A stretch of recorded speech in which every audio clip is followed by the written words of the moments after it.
and somehow believing that the United States is going to be there to do these attacks. But after all, they have to have some sort of strategy. Do you see any sort of understanding that what is your take on what's going on in Iraq, for example, which is so important right now? The funeral is going on, by the way. The funeral of those people who were killed, assassinated in these attacks, is going on in Iraq as we talk.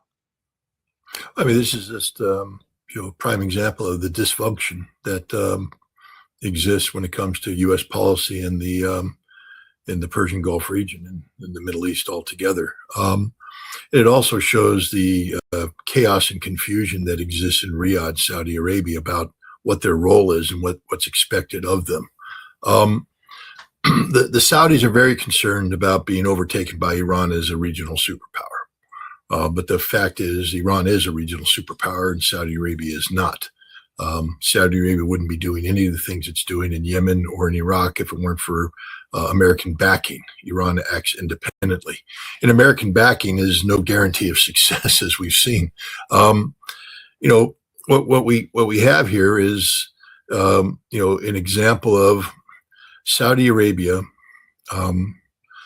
trying to achieve strategic goals and objectives in Yemen by sustaining a blockade of Ansarallah, the Houthi, and encouraging violent action against Ansarallah by Saudi proxies in Yemen.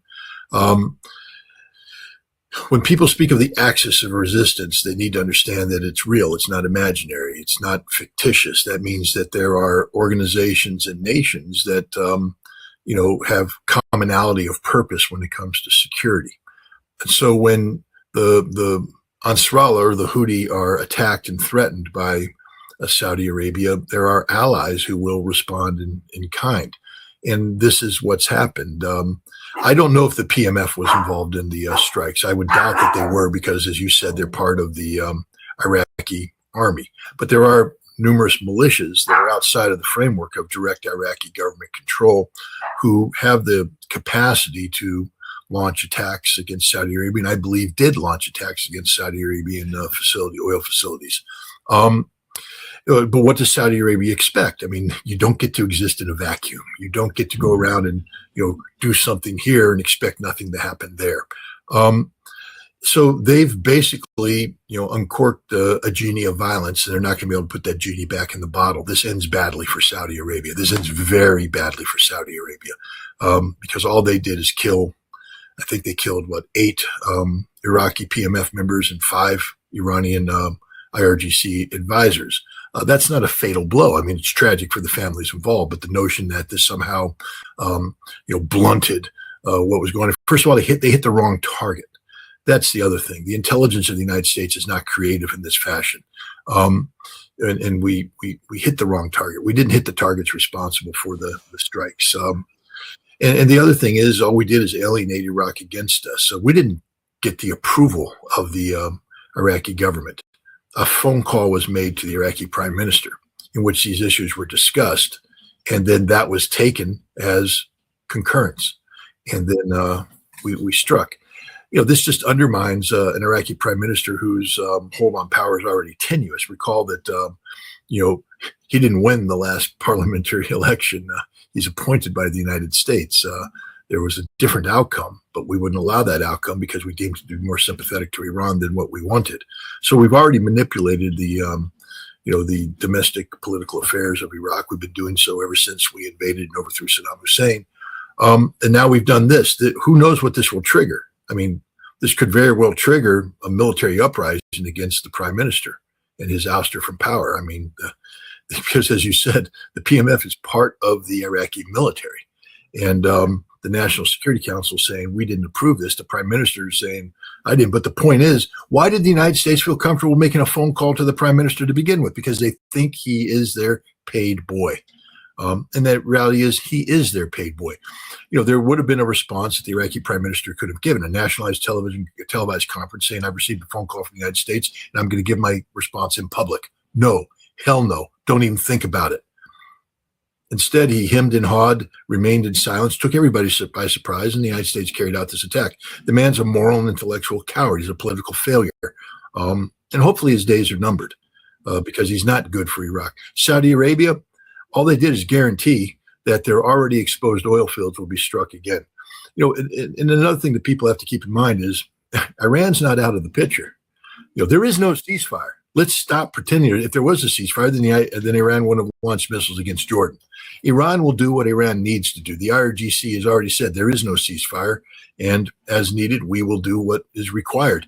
And now that Saudi Arabia has attacked, a neighboring nation, Iraq, Iran may very well come to their assistance. If the non-aligned pro-Iranian militias now engage directly Saudi Arabia in open conflict, Iran could very well side with them. And then Saudi Arabia disappears as a modern nation state. The perfumed, fat, obese princes that currently occupy the senior positions of the Saudi leadership will, find themselves with no oil-based income, and maybe then the Bedouins will grow a pair of testicles and rise up and behead them, something. But the Saudi leadership is not good for Saudi Arabia. They care only about themselves. People need to delve into the lifestyle of these people. Go to Bahrain, for instance, and it's tough right now because it's getting shelled. But back before it was shelled, just take a look at what's happening in Bahrain. What was the nightlife like? Who's driving the nightlife? It's all the pious Saudis and their royalty running there. The royalty flies to London. Go on that airplane. Watch how when they cross the Saudi national boundaries, they strip out of their clothes, start dressing in the most wild Western clothes. They land in London, and the debauchery that takes place in London is beyond belief. What the men do there is recorded by British intelligence, and what the women do is recorded by British intelligence, and they're all co-opted, and they go back, and now they have files that they can never talk about because what they do is unspeakable. And they go back and they put their clothes on, they pretend they're pious. When you get off the causeway connecting Bahrain to Saudi Arabia, you'll see mosque after mosque after mosque after mosque. Why? Because the sinful Saudis, as they come through, believe that by building a mosque or funding a mosque, they've somehow absolved themselves of the sin until the next time they go to Bahrain. This is who is governing Saudi Arabia today. They only care about their narcissistic well-being. They don't care about the Saudi people. They don't care about the region. And their narcissism can only be funded by the continued production of oil. And so this is all about how they keep the oil flowing, and they've bought into the false premise that the United States is a guarantor of continued Saudi oil production capacity. It's not. I'm not here to encourage global economic catastrophe, but right now Saudi Arabia could be literally wiped from the planet. All Nasrallah has to do is press forward its attacks and destroy the totality of Saudi Arabia's oil production infrastructure. All the Iranian militias have to do in the pro-Iranian militias in Iraq is press forward the attack and destroy the totality of Saudi Arabia's oil production capacity within range. And then Iran just comes and cleanups the mess. The eastern Saudi oil fields exist in an area where there's a prominent or dominant Shia population. Maybe it's time for the Shia to rise up, march on Riyadh, take care of the business. I mean, this Saudi regime has to go. It has to go. It's bad for Saudi Arabia. It's bad for the regime. And by participating in this blatant attack against Iraq, they set themselves up for failure. Do you think, Scott, when it comes to the response from Iraq, I assume that Yemen would do something about it? Because if we assume that these drones came from Iraq, how do you see the combination of the two, drones from Iraq and missiles from Yemen? And what do we know about the air defense systems in Saudi Arabia? What do we know about the air defense systems in Saudi Arabia? Yeah. I don't know. Aren't there a couple Saudi oil fields that are burning? Now we know about the Saudi air defense systems. They don't work. That's it. And so, as I said, Saudi Arabia is laid naked when you right go now. that far, you have to understand the repercussions of what you're doing. It doesn't seem, I don't know what are they thinking of with these attacks. When you look, the reality of the Gulf Arab region is starting to be exposed. We tend to believe that these are rational thinking human beings because they put on a facade of civility, a facade of civilization paid for by the oil that they produce, the oil that the West buys. And so they'll go out and they'll build a Louvre look-alike. That happened in Abu Dhabi. Go to the Louvre. Don't have to go to Paris. Just come right here to Abu Dhabi, and you can have the same culture that you have in Paris. Go to Dubai, and you've got the great towers, and you got the party life, and you got all that. So it's just like the West. It's just like the West, except it's ruled by the most perverted, corrupted class of human beings in mankind. Gulf Arab princes. These aren't good people. These are simply people who are in the right place at the right time when the British Empire collapsed and Great Britain anointed them to be the neo-colonial masters of the Gulf responsive to England. I was in Abu Dhabi. I met the British advisor of the Crown Prince, and he is an MI6 operative. I just gave away one of the best secrets everybody knows about. Next to every Saudi prince, next to every Gulf Arab prince, next to every sheikh is a CIA or MI6 controller that controls everything they do and monitors everything they do. I was trying to have a conversation with him about Iran's nuclear program and how at that time Abu Dhabi was talking about a peaceful nuclear program. And I had an idea about how maybe they could do a uranium enrichment consortium to absorb the Iranian enrichment with the Abu Dhabi and therefore legitimize enrichment, control enrichment. We wouldn't have the problem we have today. And he was interested until the British MI6 operative interceded. And so that's a conversation we're not having right now. It's not a sovereign state, is it? This is the reality. You're expecting rational behavior from Saudi Arabia. There is no rational behavior from Saudi Arabia. It is a corrupt regime. Everything about it is corrupt from the top to the bottom because there's just so much money pouring in there. And so they disguise their ineptitude. They disguise their corruption. They disguise their depravity by wrapping themselves in, comfort, by wrapping themselves in riches. But once you peer through that, you lift it up and you look into it, it is ugly. It is grotesque. And what you're seeing right now is the foreign policy manifestation of this ugliness and grotesqueness. They don't know what they're doing. They are panicked right now, in an absolute state of panic. And in their panic, they're turning to the United States for their salvation. And that's going to be one of the fatal mistakes of the Saudi monarchy. Yeah. You mentioned the Iranian attack on Jordan last night, and at the same time, they were attacking some targets in Iraqi Kurdistan as well. And what do we know? This is the first time Iran is attacking Jordan without being attacked. This is something. No, we need to correct that record, Nima, because that implies that somehow the United States didn't launch a surprise attack against Iran back on February 28th. All right. That implies that the United States didn't unilaterally violate the memorandum of understanding and the ceasefire and initiate armed aggression against Iran. You see, there's no ceasefire. Iran's never agreed to a ceasefire. So it's continuity of action.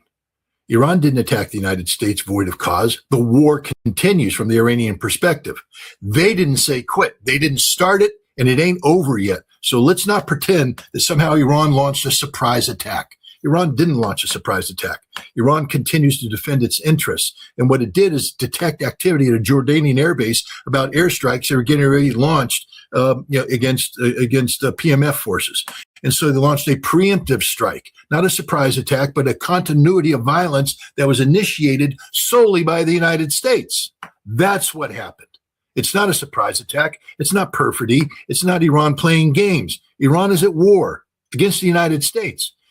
And you have to keep that in mind when you talk about what Iran's potential future options will be, because there is no ceasefire. Iran can hit anything it's already hit anytime it wants to hit with full knowledge that it's doing the right thing.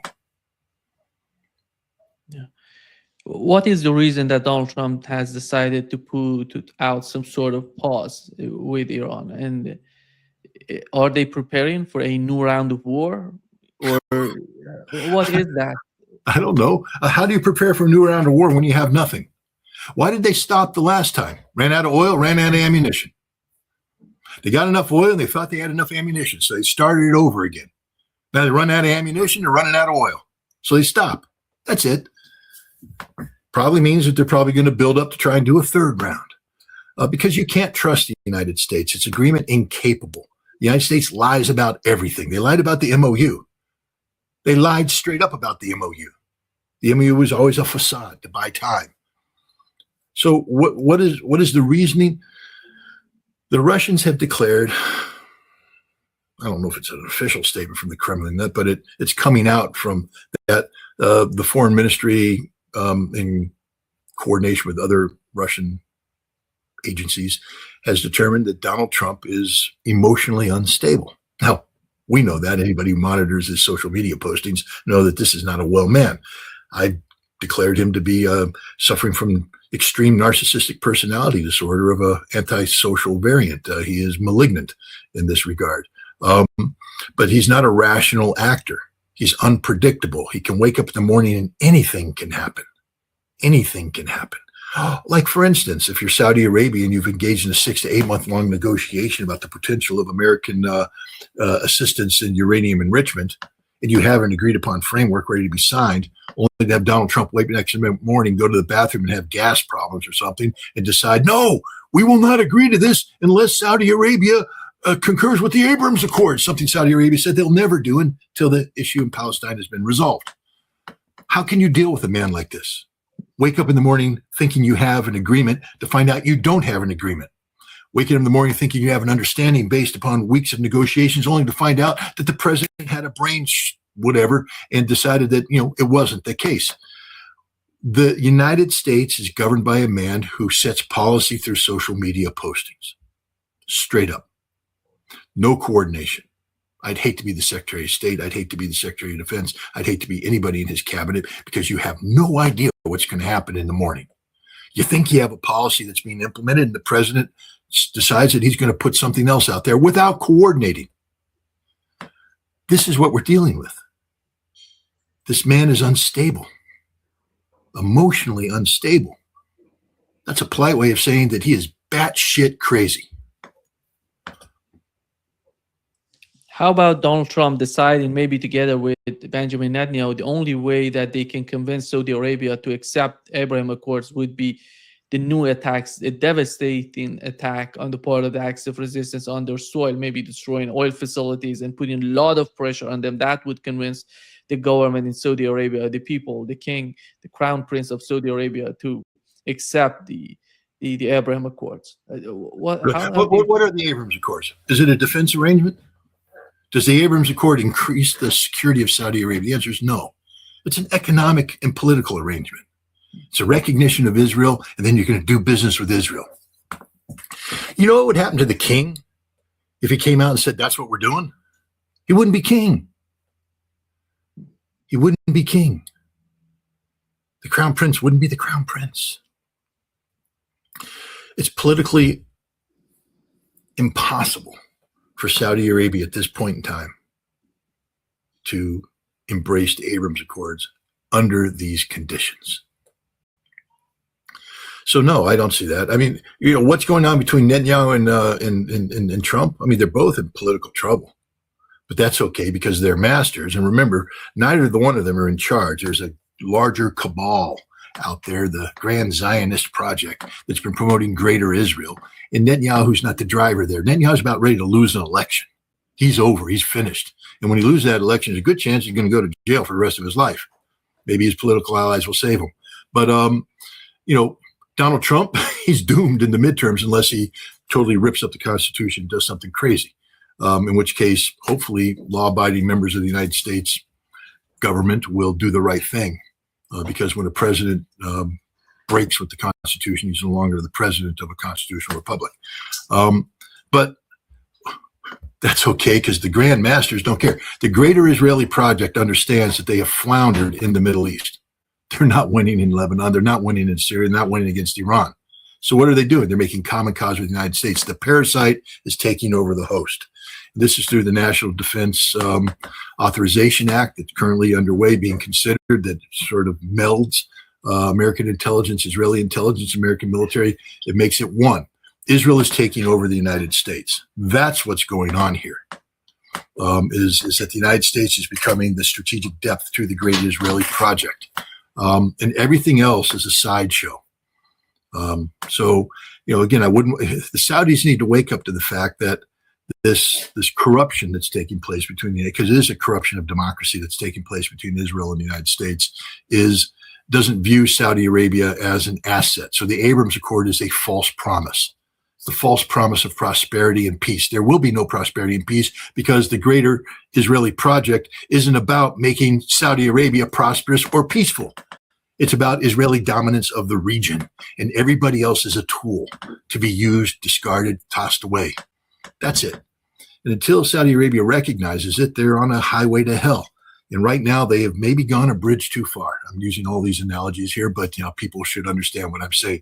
Because if the PMF, if the pro-Iranian militias decide to go for broke, there's nothing that can save Saudi Arabia. And also remember this, a little story from the past. In the build-up to the Desert Storm, there was talk, there was a period of time during Desert Shield when, the Marines were hanging out on their own up there, basically speed bumps. If the Iraqis told the Republican Guard to head south, there ain't nothing going to stop them. Marines would have gotten out there, fired off their basic load, and then been speed bumps, run over by Iraqi tanks. Fortunately, the Iraqis didn't do that, and we were able to reinforce. But during that window of vulnerability, we kept telling the Saudis, hey, why don't you take some of your military off the southern front with the Yemenis and bring them up here? And the Saudis went, hell no. Why? Well, first of all, half of the southern part of Saudi Arabia is stolen from Yemen. Do the history research. They stole it from Yemen. They stole it from the Houthi. And Houthi won it back. And so there's a good chance that if all this goes down, Saudi Arabia is going to be dismembered, straight up dismembered, because it's a fake country. Everybody knows that. It's a fake country. It's just carved out of the desert, because some Wahhabi head choppers went in and chopped off the right heads and the British decided to support them. There it is. And when you get rid of the Wahhabist, head choppers, you've got nothing. An amalgam of Bedouin tribes that hate each other, and it will break up. The Yemen will take its part. Who knows what Iraq will do? Who knows what Jordan's a fake country, so it doesn't matter. But the point is that whole region is fake. That whole region was created when specific leaders subordinated themselves to the political will of their British and American masters. And now that their British and American masters are floundering and a new master has arisen, not a master, but a new dominant power, Iran, they don't know what to do. They're in an absolute state of panic. Iran is the future. Again, who am I talking to? You're an Iranian, you know this. 5,000 years of culture and history. And if these Bedouin head choppers that currently populate the leadership positions in Riyadh think that they are the equivalent of that, they have another thing coming. And so Iran is the power. Iran is the future. And, these Gulf Arab states, I think, understand that what that means for them, because they're not long for this world if they continue to side with the United States against Iran. Scott, looking at the war in the West Asia, before this war started, there was no issue with the Strait of Hormuz. Right now, Iran is not backing down. It's controlling the Strait of Hormuz. The whole war, the conflict is on the Strait of Hormuz right now as we talk. Yemen is coming in. They're talking about Reuters reported that Yemen wants a new mechanism with the bubble mandate. They want a toll system in the bubble mandate. That's going to be the new policy. You see how the war is changing itself, reshaping itself in the West Asia. It's complicating. It's not about Iranian nuclear program anymore. Just nobody's talking about Iranian nuclear program. That's amazing what's going on. And it's all about the Strait of Hormuz right now, bubble mandate, and the pressure they're putting on Saudi Arabia, which is so important for the oil market, as we know. The other point is, how is the United States prepared to bring everything into West Asia? Because that is what's going on right now. If they want to focus on the West Asia, they have to bring everything in just to fight all these little wars, big wars. And how is that going to help the United States? You see, bring everything in. I mean, that's like me going to Las Vegas and saying, watch out, I'm going to bring everything in on this table. I'm going to bring it all in on this next bet. Then I reach in my wallet and pull out $3 because that's all I got. Bring everything in? What does the United States have? There was a time when we could deploy 700,000 troops at the snap of a finger. We did that, Operation Desert Storm. There's another time when we could deploy 200,000 troops at the snap of the finger. We did that, Operation Iraqi Freedom. Actually, it was Iraqi Liberation, but then we realized that spelled oil and nobody wanted to go to war for oil, so we changed it to freedom. Today, Nothing. This isn't Bewitched. You don't get to rub your nose and magically forces appear. The reason why we could deploy 700,000 troops in 1990, 1991 is that we had spent the last 2 decades preparing for a major war in Europe, where through Reforge, or Return of Forces to Germany, we were ready to deploy 300,000 troops within 10 days. So we had troops on standby, trained, equipped, ready. We also had a large standing army, 250,000 in Germany with the equipment ready to go to war. So when the time came to divert them, we were able to pull forces out of Germany that were combat ready. We had the lift capacity to do so, and we brought them in, and then we could bring in other forces, marry them up with equipment, because we paid the money and we trained to do this. We were prepared to do this. By 2003, we didn't have that capacity anymore. We had a more limited, reduced capacity, but we're still able to generate 200,000 troops through reduced lift capacity. We're still operating in a benign environment. We landed in a Kuwait port where there's no enemy forces attacking us. We built up forces with no enemy capability to oppose us, landing on airfields without any intervention. Now we have zero capacity to deploy. It takes 5 months for a U.S. Army Heavy Brigade in Fort Carson, Colorado, to prepare for a peacetime deployment to Poland. 5 months to get their act together, to go through the training, to do the manpower things, to get people in, because it's a peacetime military. People are pregnant, people are on leave, people are in school. Your units are reduced down. You got to build them back up. You got to get them trained. You got to go to a national training center, because we don't have units that are permanently combat ready anymore. We don't. In order to get them ready, we have to send them to the NTC, National Training Center, and beef them up. And then we take them out and we deploy them to Poland for their little 6 or 9 month rotation. 5 months to do that. And that's just one brigade. Imagine if we were trying to send, I don't know, what did the Pentagon tell Trump it would take back in 2020 when they shot down the drone, and Trump said he's going to bomb Iran, and then the Pentagon said don't do it because we have to take the Strait of Hormuz, and it's going to take us about 800,000 to 1.2 million men to do that. We knew what it was back then, and we said we don't have it. It would take us easily 9 months to a year and a half to build up these forces by mobilizing reserves, by training them, and then how do we get them there? General Berger, the Commandant of the Marine Corps, recognized that we couldn't. He said, we're married to a legacy system of amphibious shipping where all the assets go into one ship. And as we approach, the area denial and the anti-shipping missiles capability of Iran sinks everything. There's a reason why our aircraft carriers are operating far away from Iranian shores, because if we get close, we get overwhelmed. And you try and bring in amphibious shipping to Chabahar to offload and project power inland to seize the Strait of Hormuz, which was the 1985 war plan that I was involved in, and it hasn't changed. How do you